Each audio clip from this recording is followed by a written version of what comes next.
Queridos, deixe-me falar de um tema que há muito tempo arde no meu coração. Eu quero falar com você, o meu desejo, no nome de Jesus, e quero que você permita comigo e com a graça do Espírito Santo, de hoje promover em sua vida um momento de arrependimento. Arrependimento de pecado, literalmente, para que haja uma transformação na sua vida e você saia desse ambiente aqui de culto, impactado pelo poder de Deus, e de uma maneira livre, leve e solta, venha colocar em prática a palavra de Deus. O nosso tema hoje é um tanto desafiador para nós. A honra. Quero falar sobre honra. Dificilmente a gente ouve mensagens sobre honra, e há muito tempo que eu não ensino e não prego sobre honra. Na verdade, todo tempo que estou aqui em Portugal, primeira vez que Deus nos dá graça. Mas essa mensagem queima no nosso coração, porque a honra é uma desatadora de recompensa. Hoje é um culto todo diferenciado. Eu não vou ler o texto no começo, mas eu vou deixar para ler o texto no final da mensagem. Por que é importante falar de honra? Porque Deus, Jesus e o Espírito Santo são dignos de toda a honra. A Bíblia nos ensina que nós devemos honrar as viúvas, estimar com duplicada honra os bons pastores. Devemos ser vaso de honra para o Senhor. Jesus nos ensina a honrar a Deus. Deus nos faz vaso de honra. Devemos honrar a todos. Devemos dar honra aos que merecem. Honrar os nossos pais. Devemos honrar a face do velho. Devemos honrar a Deus com a nossa renda. Devemos receber os mensageiros enviados com honra. E devemos honrar o ambiente aonde nós estamos. Deixe-lhe dizer isso. Nós precisamos aprender a honrar Portugal. Nós precisamos aprender a honrar a terra que nós estamos. Nós precisamos aprender a honrar os nossos líderes políticos, que foram autoridades constituídas por Deus.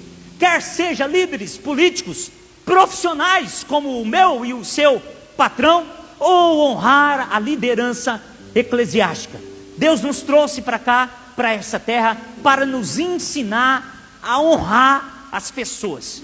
E por mais difícil que esteja, e as leis estejam mudando, e aparentemente desfavorecendo imigrantes, todavia Deus continua no controle de todas as coisas. E tudo coopera para o bem daqueles que amam a Deus, daqueles que foram chamados segundo o seu propósito. Então não há nenhum motivo para nos desesperar. Muito pelo contrário. Pode ter um ou outro que entenda que é um perseguidor, mas eu acredito que Deus os usa como um Nabucodonosor, que vai comer capim no final da história e vai se converter e vai glorificar a Deus. E vai alcançar muitos para Jesus. Então nós precisamos aprender a honrar Portugal. Quando falam de Portugal para mim, ora pois, agora que eu sou um português, me tornei um português, eu não gosto que fale mal da minha nação. Eu não gosto que fale mal dos meus patrícios, de maneira nenhuma. Quando falam para mim, eu amo Portugal, eu amo os portugueses. Eu falo que eu gosto muito de Guimarães. Eu não sei dos outros lugares, porque eu sou pequenino e Portugal é muito grande. Então eu gosto de Guimarães, eu amo Guimarães. E eu procuro honrar a cidade a qual eu estou. Porque quando a gente honra, há um desatamento de recompensas.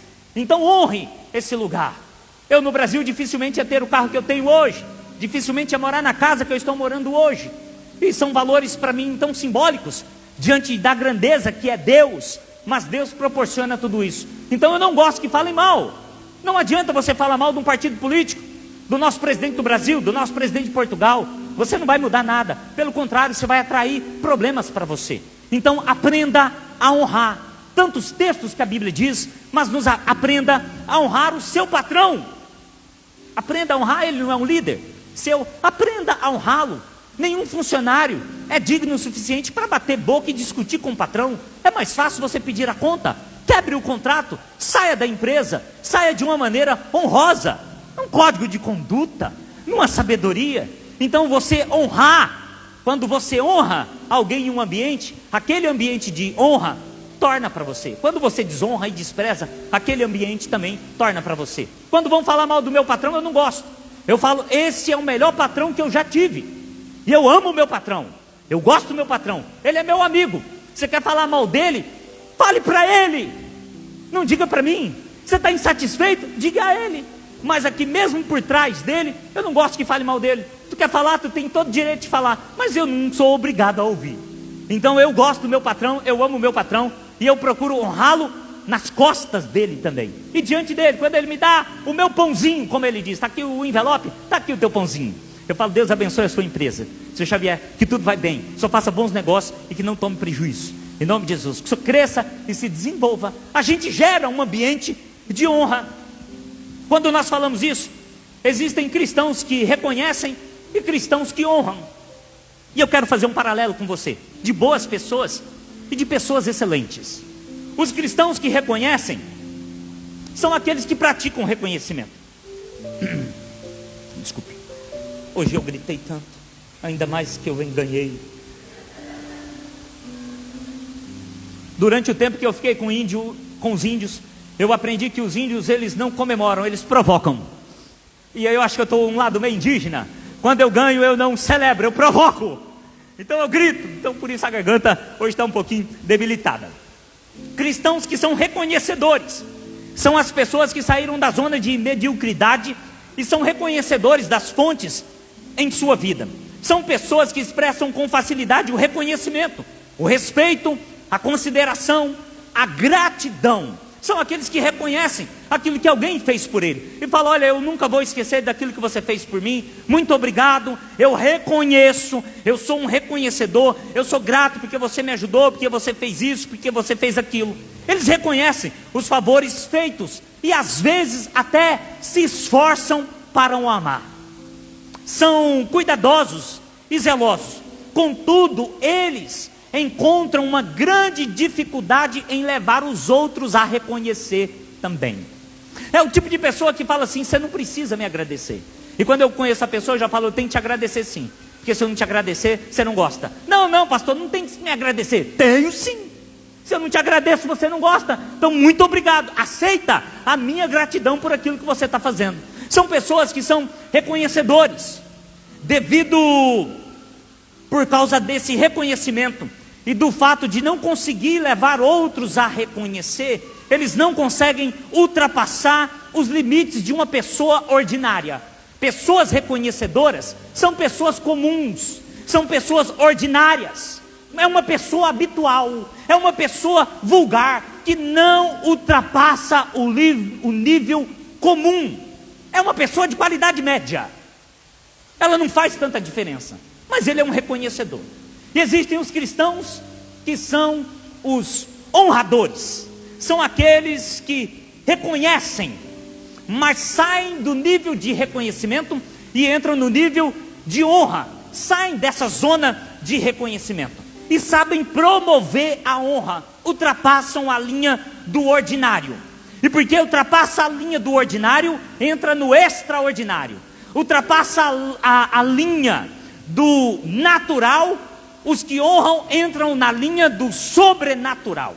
Então são dois tipos de pessoas: os bons e os excelentes, os que reconhecem e aqueles que sabem honrar, que sabem promover a honra, que sabem sair dessa zona de reconhecimento que é média, e é uma zona menor do que a zona de honra. Por isso que esses que honram são desatadores de recompensa, pois Deus, ele é justo, e Deus recompensa, e Deus dá galardão. A Bíblia diz em Provérbios 3, 9 a 10, honra ao Senhor, com o quê? Com a tua renda, com os teus bens, com as tuas primícias. Não é só com palavras, mas é honrar ao Senhor com o quê? Com os teus bens. Jesus fala: vocês me honram com os lábios, mas o coração que não gera atitude está longe de mim. Então Jesus chama para honrar com a boca, reconhecer, mas em atitudes. Por isso que Provérbios 3,9 diz: honra quem? Ao Senhor. Com o quê? Com os teus bens. Honra com as tuas primícias da tua renda. Para quê? Para que se encham fartamente os teus celeiros e transbordam com vinho os teus lagares. Olha, quando a gente honra ao Senhor com os nossos bens, Provérbios 3, 9 e 10 está dizendo que certamente encherão fartamente os nossos celeiros e transbordarão os nossos vinhos nos lagares. Honrar a Deus materializando o que declaramos é atrair suprimentos, recompensas de origem divina. Sabe aquela coisa que eu digo que eu amo a Gisele, eu amo, mas eu nunca dei flores para ela. Eu digo que eu amo a Gisele, mas lá em casa o nosso frigorífico, a geladeira está caindo às portas. Eu digo que eu amo a Gisele, mas nunca levo ela para jantar. Eu não faço um investimento na vida dela. Eu falo que eu amo a minha esposa, mas a máquina de lavar está terrível. Eu falo que eu amo a minha esposa, mas quando ela pede para mim alguma coisa para poder fazer as unhas e os cabelos, eu digo não, mas eu tenho dinheiro para ir no Combat Laser, gastar 12 euros. Então quando a gente ama e honra, a gente investe. E você vai ver isso no contexto final da leitura que nós estaremos fazendo. A Bíblia diz em 2 João 8, tomem cuidado com vocês mesmos, para que não percam o trabalho que já fizemos. Olha o que João está falando. Escute, igreja, toma cuidado com vocês mesmos, para que vocês não estraguem, não percam o trabalho que nós já fizemos, mas recebam a recompensa completa. Existe então uma recompensa completa. Outras versões dizem um inteiro galardão.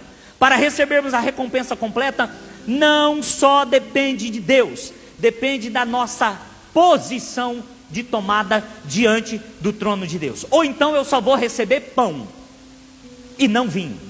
Vinho na Bíblia fala de alegria, fala de entretenimento, fala de diversão. Ao mesmo tempo também fala de salvação. Por isso que se eu honrar ao Senhor com os meus bens, certamente, fartamente encherão os meus celeiros. Eu terei pão. E um detalhe, os meus lagares transbordarão de vinho. Ou seja, eu vou ter as coisas básicas da vida. Mas como mimo de Deus, eu terei coisas que vai além daquilo que eu preciso, daquilo que é necessário. Quantos entendem isso? Diga glória a Deus. Isso é muito bom, por isso que eu posso dizer que essas pessoas são desatadoras de recompensa. Possuem um princípio determinado por Deus, que é caminhar em honra diante de Deus e dos homens. São aqueles que são libertos do sistema do mundo e estão vivendo a cultura do reino de Deus, o governo de Deus. Por isso sobressaem e promovem no momento da honra um prisma espiritual. Honrar é duas coisas: é o reconhecimento com palavras, mas o investimento com recursos. Isso é honra em qualquer ambiente, seja com Deus ou seja com os homens. E quando você honra, você reconhece, mas você investe. Você coloca recursos ali. Um exemplo muito claro para nós é o dízimo que nós demos ao Senhor. Eu obedeço a Deus, mas eu invisto naquilo que Deus me chama para investir. Trazei todos os dízimos da casa do tesouro. Para quê? Para que haja mantimento na minha casa. E depois façam prova de mim, se eu não vos abrir a janela do céu. Espera aí, se vocês me honrarem, se vocês me obedecerem, ouvirem a minha voz e materializarem aquilo que eu estou falando, eu vou derramar uma bênção tal que dela vos advenha maior abastança. Entenda, a honra é reconhecimento e é investimento. Agora deixe-me falar para você de dois inimigos devoradores da honra: o orgulho e a amargura. O orgulho é um devorador da honra, e a amargura é uma devoradora da honra. Porque o orgulho contra a honra levanta o orgulho. O orgulho impede a pessoa de oferecer honra a outro ser igual a ele. Então o orgulho não vai deixar eu honrar uma pessoa, porque essa pessoa é igual a mim, porque eu tenho orgulho. E o orgulho, ele é um sentimento satânico. Ele leva a pessoa a desejar a honra, mas não quer honrar. Todo orgulhoso fica querendo confetes. Todo orgulhoso fica querendo mimos. Todo orgulhoso quer reconhecer, não reconhece o meu trabalho, não reconhece o que eu faço, não reconhece que eu sou bom, não reconhece que quando eu estou no ambiente tudo muda, que eu sou o cara, que eu sou o tal. É orgulhoso, ele quer receber honra, mas ele não quer dar honra. Tinha uma irmã lá na nossa igreja, lá em Alagoas, que ela falava assim: pastor, vai chegar o momento, com aqueles hinos que a gente cantou há muito tempo, vai chegar o momento que eu vou ser honrada. Falei: honrada para quê? Para que você quer honra? Para que você quer honra? Me diga. E ela travou, não sabia para que queria honra. Ela queria honra para satisfazê-la. Quando nós recebemos o galardão, e quando tudo isso acabar, nós estaremos diante do trono de Deus. E ali aqueles que fizeram obra preciosa, de pedras preciosas, ouro, prata, bronze, receberão o galardão. Para que o galardão? Não é para desfilar no céu, é para colocar aos pés de Jesus. Então lá no céu não vai ter ninguém andando com a coroa, balançando. Oh, olha a minha coroa. Você não tem porque você fez obra de madeira, pena e falha e queimou tudo. De jeito nenhum. Lá no céu não vai existir isso. A minha satisfação será pegar o meu galardão, agora que eu recebi, e devolver aos pés de Jesus. Então para que ser honrado? Para que promover um ambiente de honra? Assim como a dúvida é inimiga da fé, o orgulho é inimigo da honra. Não podemos perder a oportunidade, em momento nenhum, de honrar a Deus. Saber honrar e saber ser honrado é apenas para as pessoas maduras. Provérbios 15:33 diz: o temor do Senhor é instrução de sabedoria, e a humildade precede a honra. Então, antes de acontecer a honra na minha vida, precisa acontecer a humildade. E por que as pessoas não são humildes? Porque são orgulhosas. Sabe que para você viver em unidade, você tem que viver em humildade. E quem não é humilde não consegue andar em unidade. É uma das características. Por quê? Porque as pessoas são ruins demais para mim estar no meio delas. Aliás, eu sou bom demais. Como é que eu vou estar no meio de uma gente pior do que eu, ou igual a eu? Não quero estar lá em cima. Eu preciso estar lá em cima. É o orgulho. Para você andar em unidade, você tem que ser humilde. E se você não é humilde, você não consegue andar em humildade por causa do orgulho. Então, pessoas que andam unidas são pessoas humildes. Humildes, que praticam a humildade. Outra coisa que é contrária, que é um inimigo devorador da honra, é a amargura. Contra a honra se levanta a amarga ofensa. A amargura, ela impede a pessoa de manifestar atitudes de honra a outro ser semelhante a ele. É impossível uma pessoa amarga e revoltada da vida saber dar honra a alguém. É impossível. Quando ela honra é num tom irônico, e todo mundo percebe. Um coração amargurado jamais terá força para honrar alguém.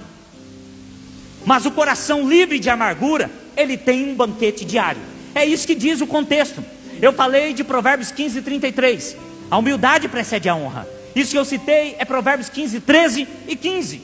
Então aquele que anda em honra, ele tem um banquete diário, porque o seu coração é livre da amargura. A honra, o que ela faz? Ela libera um transbordamento divino, na lei da reciprocidade, de dar e receber, na lei da disponibilidade e na lei da liberalidade. Então, quando você honra, leis cooperam para o seu bem. Uma das leis é a lei da reciprocidade. Ou seja, a partir do momento que você honra a Deus, Deus ele honra você. A partir do momento que eu honro o meu patrão, ele me honra. E quando eu digo honrar uma pessoa, não é na frente da pessoa, é por trás da pessoa. É ali que você deve honrar, é ali que você não deve falar mal, é ali que você deve fazer alto lá. Por que está a dizer? Alto lá, não tem que dizer isso para mim. Está mal com o teu salarinho? Vá para o teu patrão. Não vem falar comigo. Eu não vou mudar nada. O que é que eu fale com ele? É nessa hora que a gente honra. Você não honra as pessoas nas costas das pessoas, mas você honra as pessoas na frente das pessoas somente. Mas você honra as pessoas por trás das pessoas. Toda atitude de honra, ela atrai honra. E toda atitude de desprezo atrai desprezo. É a reciprocidade. Geralmente, quando o problema de desonra se destaca dentro de uma igreja, ele já está funcionando em casa, ele já está funcionando no ambiente de trabalho, com os pais, com o patrão, com a diretora da escola, em todos os ambientes. Então, toda honra atrai honra, e todo desprezo atrai desprezo. Oséias 6,7 diz: semeia-se vento e colhe uma tempestade. Gálatas 6,7 diz: tudo aquilo que o homem plantar, tudo que o homem plantar, disso também colherá. Então é a lei da reciprocidade. Outra lei é a lei da disponibilidade. Um ambiente de desonra limita o poder de Jesus. É isso mesmo. Esse é o grande problema. Uma igreja onde não há honra a Deus e as pessoas, limita o poder de Jesus. O que que Jesus diz? Ele diz para nós, em Marcos 6, 4 e 5, não há profeta sem honra, senão na sua terra. Não há profeta sem honra, senão na sua terra. Aonde? Entre os teus parentes e na sua casa. Ali há um profeta sem honra. Não pôde fazer ali nenhum milagre. Em Cafarnaum, ali aonde ele estava, senão poucos enfermos foram curados impondo-lhe as mãos. Olha o problema de um ambiente onde não tem honra. Olha uma igreja que não sabe honrar pessoas, que não honra a Deus, limita o poder de Jesus. Muitas vezes, queridos, a gente prega em lugares diferentes e a glória de Deus desce. E ao retornar para a igreja local, a gente prega a mesma mensagem. E às vezes com um investimento de oração e jejum ainda maior, debaixo de uma mesma carga de unção. E por que não acontece tanta coisa? Por causa da diferença do ambiente. Aquelas pessoas nos tratam com honra, com respeito, com carinho, com dedicação, nos honra. E a igreja local, por se sentir muito à vontadinha, nos trata de qualquer maneira. Não sabem honrar. Afinal de contas, pensa, ele não precisa, ele não quer honra. E de maneira nenhuma a gente aprende que a gente não dá honra para quem quer ou para quem merece. A gente dá honra porque a gente entende o princípio da honra. Por isso que coisas sobrenaturais não são liberadas. Para ser liberadas coisas de Deus, não é apenas um ambiente de fé, mas precisa haver um ambiente de honra. Então aprenda a liberar honra na tua casa. Honra o teu pai, honra a tua mãe, honra o teu marido, honra a tua esposa. Quando eu digo honra, não é honrar pastor, não é ficar bajulando pastor, bajulando líderes. Honre quem Deus colocou do seu lado. Primeiro honra o teu pai, honra a tua mãe, independente do teu pai ser bom ou ser mal. Honre ao teu pai. A Bíblia não diz honra o teu pai porque ele é um cara nota 10. A Bíblia diz honra o teu pai. Para quê? Para que se prolongue os seus dias na terra. Eu tenho que honrar o meu patrão, não é porque ele é um amor de pessoa. Tem muita coisa que ele faz que eu detesto, como tem muita coisa que ele faz que eu também, ele me detesta. Só que ele me respeita e eu respeito ele. Eu honro ele. Quando eu honro, não é que eu estou concordando com tudo que a pessoa faz, mas que eu tenho um princípio dentro de mim. Um princípio que não pode ser quebrado. Porque os princípios, eles são inegociáveis. E ao tratar com honra, você determina o derramar de Deus. Por isso, tome cuidado, cautela. Os princípios bíblicos não são passíveis de negociação. O princípio da honra não é passível de negociação. Por isso que a Bíblia nos ensina, o dízimo deve ser completo. Sim, senhor. O governo da igreja está com os líderes. A obediência à palavra de Deus deve ser total. E não aquilo que me convém, ou aquilo que eu acho, ou aquilo que eu interpreto. De maneira nenhuma. Existe uma totalidade. São princípios que não podem ser quebrados. Lá em casa os meninos não ousem desrespeitar a Gisele. Porque se desrespeita a Gisele, opa, peraí, como é que é, campeão? O que você está falando, meu rei? Ela é tua mãe. Peraí, eu ainda tenho força, eu sou um lobo velho, eu avanço em cima de você. E se eu avançar, ninguém me segura. Vai ficar mal para mim e para você, mas vai ficar mal para você. Quando o leão ele começa a crescer a juba, ele quer bater no leão velho. O leão velho já não tem dente, já não tem garra, mas tem a malandragem. Tem a malandragem do rei. Então ele sabe defender ali até o teu rei. Ele sabe defender ali o teu reino. Então não deixe um ambiente de desonra na tua casa. Não deixe. Opa, aqui em casa não, aqui é diferente. Aqui no trabalho não. Nós não podemos promover isso. Um ambiente de desonra impede as pessoas de chegarem até Jesus. A gente encontra isso em Lucas 5, a partir do versículo 17. Engraçado que o poder estava sobre Jesus para curar. Mas Jesus naquele dia curou só um paralítico. E perdoou os pecados apenas de um paralítico. E aquela casa estava cheia, inclusive de líderes religiosos. Mas naquele ambiente, o poder estava sobre Jesus para curar. O texto começa dizendo isso. Mas ele só curou um homem. Ele só perdoou os pecados de um homem, porque era um ambiente de desonra. Então a desonra impede as pessoas de chegarem até Jesus. Olha o problema de estar numa igreja onde as pessoas não sabem honrar, onde as pessoas não honram a Deus. Outra lei, a lei da liberalidade. Dar honra principalmente às pessoas de Deus e às pessoas que Deus coloca na nossa vida. Ana, ela honrou o sacerdote Eli. Ana chama o sacerdote Eli em 1 Samuel, no capítulo 1, do versículo 12 até o 14, chama ele de meu Senhor. E por causa disso, Ana recebe a liberação da bênção de Deus. Gera Samuel, juiz, profeta e sacerdote segundo o coração de Deus. Tudo isso porque Ana soube honrar um homem de Deus. Dar honra traz a liberação da bênção de Deus. É esse sentimento que nós precisamos entender. A chegada de um profeta naquela época determinava a bênção ou a condenação daquele local. Por isso as pessoas, quando viam um profeta, recebiam esse profeta com muita honra, porque aquele profeta proporcionava o agir de Deus naquele ambiente. Dar honra libera a comunicação de vida. Só que quando você honra, você está se humilhando. Como que libera vida? Se quando você honra, você está se humilhando, você está morrendo. E nessa morte, nós estamos transmitindo vida para quem está sendo honrado. Existem líderes que liberam vida sobre os seus liderados quando os honra. E existem líderes que sugam vida dos seus liderados, que estão debaixo de si, porque é dominador, manipulador e controlador. Então, quando há um ambiente de honra, há liberação de vida. Mas para haver vida, eu preciso morrer. Eu preciso matar os meus desejos. Eu preciso honrar as pessoas. Eu preciso aprender a me submeter. Logo então nós concluímos que honra é reconhecimento, mas ao mesmo tempo investimento. Permita-me pedir para você repetir isso. Diga: honra é reconhecimento e o investimento. Não existe honra sem esses dois fatores. O detalhe é que é bom reconhecer, mas é sobreexcelente honrar. Pergunto para você: ei, Deus precisa de honra? Deus precisa de honra? Ele deixa de ser Deus se Ele não for honrado? Então por que nós honramos a Deus se Ele não precisa? Nós honramos a Deus não por aquilo que Ele faz, mas por quem Deus é.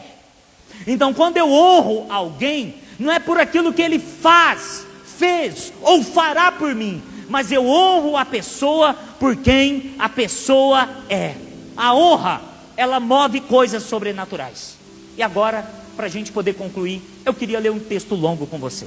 E uma mensagem curta merece um texto longo. Nós vamos ler 29 versículos, mas eu vou ler de uma maneira rápida para que você entenda o que é investimento e reconhecimento. Um detalhe: essa história que nós vamos ler é de uma mulher, é do profeta Eliseu, uma mulher sunamita, que teve um filho e o seu filho morreu. E depois do seu filho morrer, Deus usou o profeta para poder ressuscitar. E você vai ler esse texto comigo, observando investimento e reconhecimento. Segundo livro de Reis, no capítulo 4, do versículo 8 até o versículo 37. Permita-me abrir aqui e ler com você. Diz assim, preste bem atenção nesse texto. Certo dia passou Eliseu por Sunem, onde se achava uma mulher rica, a qual o constrangeu a comer pão. Daí todas as vezes que passava por lá, entrava para comer. Ela disse a seu marido: vejo que este que passa sempre por nós é santo homem de Deus. Façamo-lhe, pois, em cima um pequeno quarto, obra de pedreiro, e ponhamo-lhe nele uma cama, uma mesa, uma cadeira e um candeeiro. Quando ele vier à nossa casa, retirar-se-á para ali. Um dia, vindo ele para ali, retirou-se para o quarto e se deitou. Então disse ao seu moço Geazi: chama essa sunamita. Chamando-a ele, ela se pôs diante do profeta. Este dissera ao seu moço: diz-lhe: eis que tu tens nos tratado com muita abnegação. Que há de fazer por ti? Haverá alguma coisa de que se fale ao teu favor, ao rei ou ao comandante do exército? Ela respondeu: habito no meio do meu povo. No versículo 14, então disse o profeta: que há de fazer por ela? Geazi respondeu: ora, ela não tem filho, e seu marido é velho. Disse Eliseu: chama-a. Chamando-a ele, ela se pôs à porta. Disse o profeta: por este tempo, daqui a 1 ano, abraçarás um filho. Ela disse: não, meu senhor, homem de Deus, não mintas a tua serva. Concebeu a mulher e deu à luz um filho no tempo determinado, quando fez 1 ano, segundo Eliseu lhe dissera. Tendo crescido o menino, saiu certo dia a ter com seu pai. que estava com os segadores. Disse a seu pai: ai, a minha cabeça! Então o pai disse ao seu moço: leva-o à sua mãe. Ele o tomou e levou à sua mãe, sobre cujos joelhos ficou sentada até o meio-dia, e morreu. Subiu ela e o deitou sobre a cama do homem de Deus. Fechou a porta e saiu. Chamou seu marido e disse: manda-me um dos moços e uma das jumentas, para que eu corra ao homem de Deus e volte. Perguntou ele: por que vais a ele hoje? Não é dia de festa da lua nova, nem sábado. Ela disse: não faz mal. Então fez ela abaldar a jumenta e disse ao moço: guia e anda, não te detenhas no caminhar, senão quando eu te disser. Partiu ela, pois, e foi com o homem de Deus ao Monte Carmelo. Vendo-a de longe, o homem de Deus disse a Geazi, seu moço: eis a sunamita, corre ao seu encontro. E disse: vai tudo bem com o teu marido, com o teu filho? Ela respondeu: tudo bem. Chegando ela, pois, ao homem de Deus ao monte, abraçou-lhe os pés. Então chegou Geazi para arrancá-la, mas o homem de Deus lhe disse: deixa, porque a sua alma está em amargura, e o Senhor mo cobriu e não mo manifestou. Disse ela: pedi ao Senhor algum filho? Não disse eu: não me enganes? Disse o profeta Geazi: cinge os lombos, toma o meu bordão contigo e vai. Se encontrares alguém, não saúdes, e se alguém te saudar, não lhe responda. Põe o meu bordão sobre o rosto do menino. Porém disse a mãe do menino: tão certo como vive o Senhor e vive a tua alma, não te deixarei. Então ele se levantou e a seguiu. Geazi passou adiante deles e pôs o bordão sobre o rosto do menino, porém não houve nele voz nem sinal de vida. Então voltou a encontrar-se com Eliseu e lhe deu aviso e disse: o menino não despertou. Tendo o profeta chegado à casa, eis que o menino estava morto sobre a cama. Então entrou, fechou a porta sobre eles ambos e orou ao Senhor. Subiu à cama, deitou-se sobre o menino, e pondo a sua boca sobre a boca dele, e os seus olhos sobre os olhos dele, e as suas mãos sobre as mãos dele, se estendeu sobre ele, a carne do menino aqueceu. Então se levantou e andou no quarto uma vez para lá e para cá, e tornou a subir, e estendeu sobre o menino. Este espirrou 7 vezes, e abriu os olhos. Então chamou a Geazi e disse: chama a sunamita. E a chamou, e apresentando ela ao profeta, esse lhe disse: toma o teu filho. Ela entrou, lançou-se aos pés dele e prostrou-se em terra. Tomou o seu filho e saiu. É longo esse texto que nós acabamos de ler, e ele por si só, ele é um texto muito didático, porque ele já nos ensina tudo a respeito de investimento e a respeito de reconhecimento.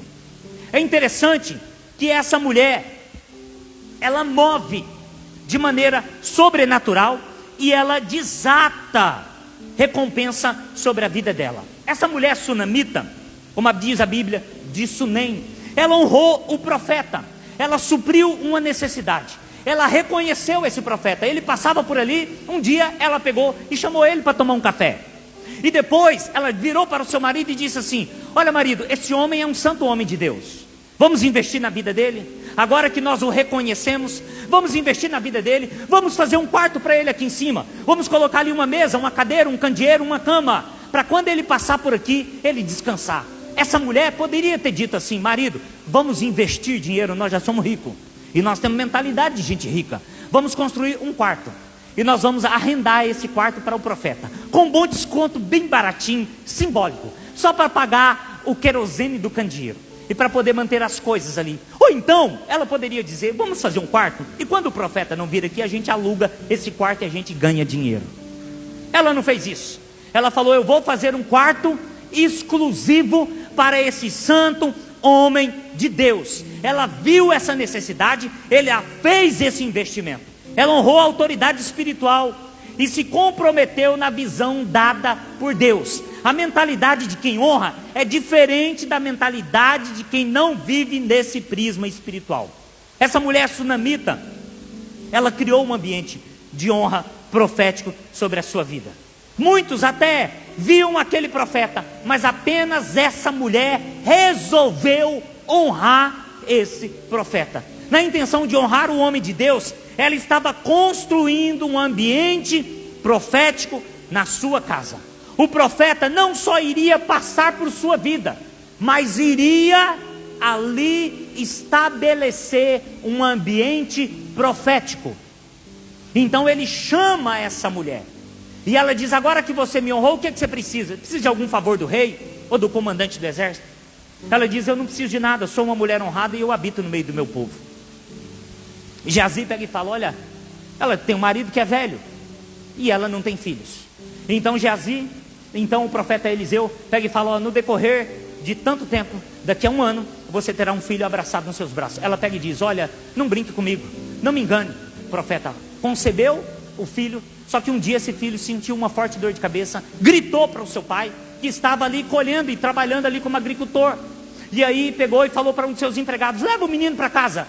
O menino foi para casa, o menino ficou sobre os seus joelhos ali durante todo o dia, meio-dia morreu. Então o que a mulher faz? Ela manda um empregado até o teu marido e pega e fala assim: diga a ele para mandar um homem para mim e mandar uma jumenta, porque eu vou até atrás do homem de Deus. O marido pega e fala assim: aconteceu alguma coisa? Ela diz: está tudo bem, eu só preciso ir até o homem de Deus. E ela pegou e disse para o empregado: começa a puxar essa jumenta e não pare até chegar lá, não cumprimenta ninguém, não sauda ninguém. Quando chega lá, ela pega e fala: profeta. Geazi vê ela chegando do Monte Carmelo, e aí Geazi vai até ela e fala: está tudo bem com o marido, com o menino? Ela pega e diz: está tudo bem. Mas ela chega até o profeta e ela diz: eu te pedi alguma coisa? Eu te pedi alguma coisa? Não, você não pediu nada. E então ele já entendeu o que se passava com ela. É interessante que Geazi, fora do ambiente profético, quando a mulher se prostra aos pés, ele quer arrancar a mulher. Olha, num ambiente onde tem honra, tem pessoas que não entendem nada de honra, tem pessoas que estão ali para atrapalhar, tem pessoas que estão ali para arrancar aquilo que Deus está querendo fazer. Eliseu pega e fala: não toca na mulher não, porque ela está amarga de espírito, mas Deus não falou comigo o que aconteceu. E então ele pega e fala: Geazi, pega aqui o meu bordão, vai até o menino, coloca o meu bordão em cima do rosto do menino. A mulher pega e diz: eu não quero que Geazi vai, ele não é profeta, eu não deixo o Senhor enquanto o Senhor não for. E então Eliseu resolve ir com ela. É interessante que essa mulher, ela pega esse menino e ela deita esse menino morto na cama do profeta. Ela deitou o menino, colocou o menino em cima do investimento profético que ela tinha feito. Ela poderia ter dito: fica aqui no sofá, é mais fácil, aí o profeta não precisa nem subir lá para cima, deixa o menino aqui. Mas ela coloca o menino morto em cima da cama, da oferta, do investimento. E quando Eliseu chega, o que ele faz? Ele ora a Deus e ele vai para onde? Para o ambiente profético, um ambiente de honra. E o que acontece? Quando tem um ambiente profético e um profeta e um menino morto, um grande milagre acontece. Olha que interessante, o menino está deitado sobre uma oferta de honra, o menino está morto, e agora Eliseu chega e deita sobre o menino morto. E o que acontece? O corpo do menino se aquece, ele levanta, e o que ele faz? Ele deita de novo, e quando ele deita, o menino espirra 7 vezes. E aí ele pega e diz a Geazi: traga a sunamita, a mãe. Quando a mãe vê o menino, a mãe não vai até o menino, a mãe volta até os pés do profeta. Se fosse qualquer um de nós, ia dizer: meu Deus, aleluia, glória a Deus. O menino, você sabe o que é comer? Quer água? O que você quer, menino? Que bom, obrigado, profeta, você é demais. Profeta, você é um homem de Deus mesmo. Mas ela não dá atenção ao menino, ela volta para um ambiente de honra, e ela se lança aos pés do profeta. E aí então o profeta pega e dá o menino e ela sai. Olha, um ambiente aonde há um reconhecimento e aonde há um investimento. O que é que acontece? Ela desatou uma unção profética. O poder da honra é muito maior do que a esterilidade, porque aquela mulher era estéril. Só que agora essa mulher que é estéril ganha um filho, e Satanás vem roubar a bênção. matar a bênção de Deus, vem desonrar aquilo que Deus faz, e o menino morre. Só que num ambiente profético, a honra é maior do que a esterilidade, e a honra é maior do que a morte. Por isso o menino volta a viver. Olha, se nós entendermos e termos uma consciência cristã do que é honrar esta terra, do que é honrar o meu patrão, do que é honrar a minha igreja, do que é honrar os professores do meu filho, do que é honrar a diretora da escola. Olha, se a gente começar a ter um ambiente profético de reconhecimento e de investimento de honra, honre. Quando você honra, você desata recompensas diante do Senhor. O menino estava morto, mas no ambiente profético ele ressuscitou. Eu não sei como que você está. Eu não sei se você é uma pessoa que honra ou desonra. Eu não sei se você é uma pessoa que só fala e tem treta vazia e fala muito bonito, mas vive muito feio. Eu vou te conhecer, eu vou te pegar, nós vamos trombar uma hora, e isso vai ser muito bom, porque a gente vai mudar a vida, a gente vai ajudar você, porque você não vai ficar num ambiente onde desonra as pessoas. O meu pastor, ele esteve aqui, ele falou, e eu quero pegar a assunção do meu pastor. Está infeliz com Portugal? Vai embora. Nós vamos juntar aqui e fazer uma vaquinha para você. Mas não fique aqui desonrando esse país. Ame esse lugar. Essa mensagem foi pregada em abril, há 2 anos atrás. Então a gente precisa aprender a dar honra. Ame esse lugar. Pastor, eu não amo. Quando eu cheguei nos índios, eu descobri que um índio podia ter 2 mulheres. E podia pegar uma mulher com 8 anos de idade e ter relacionamento sexual com ela, e ela engravidar com 8 anos de idade, sem nunca ter menstruado. E um detalhe, poderia ser o avô que pega a neta e casa com a neta. Eu não conseguia amar aquele índio. Então quando eu chegava ali, eu dizia, Senhor, o Senhor me trouxe para esse povo. Eu amo os índios Chavante. Eu não entendo essa cultura, mas eu sei que o Senhor é poderoso para mudar esse ambiente. Eu não vou odiá-lo, porque ele é digno de amor. Eu vou honrar os índios, eu vou cuidar dos índios, eu vou dar minha vida pelos índios. Isso é provocar um ambiente de honra. Você não honra o lugar porque você concorda com tudo que é feito. Você honra porque você entende um princípio de honra. Quando o meu patrão não tem uma ferramenta, eu levo a minha. Não tem problema, não há chateação. Eu não vou bater boca com ele, eu não vou discutir com ele. Quem sou eu para discutir com o meu patrão? Porque só reconhece a autoridade quem é autoridade. Então a partir do momento que você sabe que é autoridade, você não vai desacatar ninguém. Não é porque você corre risco de ser preso e de ser desprezado, é porque você entende princípios de honra. É uma noite de arrependimento. Eu não sei se você veio para cá e mais desonra o teu marido, desonra os teus filhos, desonra os líderes, menospreza essa nação. Para você no Brasil tudo é bom e aqui é tudo ruim. Você está menosprezando essa nação. Você veio aqui para provocar milagre. Você veio aqui para fazer a diferença. Essa mulher é de Sunem. Nós estamos no Azurém. Ali no Sunem ela criou um ambiente profético. Aqui no Azurém nós vamos criar um ambiente profético. Aleluia. Alguém pegou e falou assim para mim, pastor, mas é 2 igrejas que a gente está abrindo, em Fafa e em Vizela. Deixa eu lhe dizer, carinhosamente, existe uma unção de porção dobrada sobre a nossa vida. Por isso que aqui na igreja tem 2 Pamela, grávidas. Tem 2 Tati, grávida. E lá em Alagoas a gente já abriu 2 igrejas e fizemos 2 igrejas ao mesmo tempo.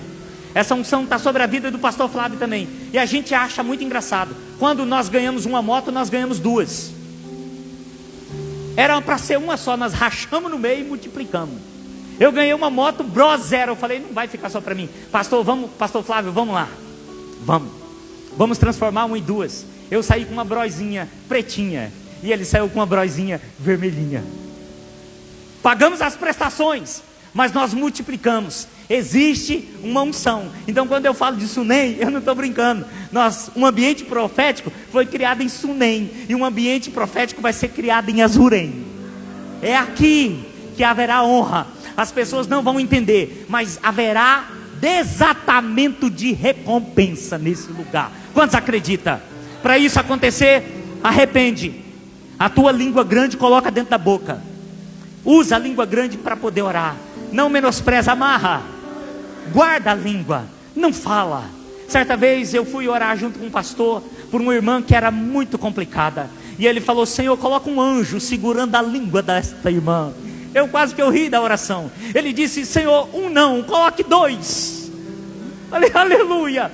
Eu acho que ela nunca mais resolveu fofocar dentro da igreja. Mas que a oração foi forte, foi. Nós precisamos entender isso. Gerar esse ambiente de honra. Honre teu marido. Imagine eu falando mal da minha esposa, eu estou falando mal de mim mesmo. Imagine eu falando mal do meu país, a qual eu como, eu sobrevivo, eu estou falando de mim mesmo.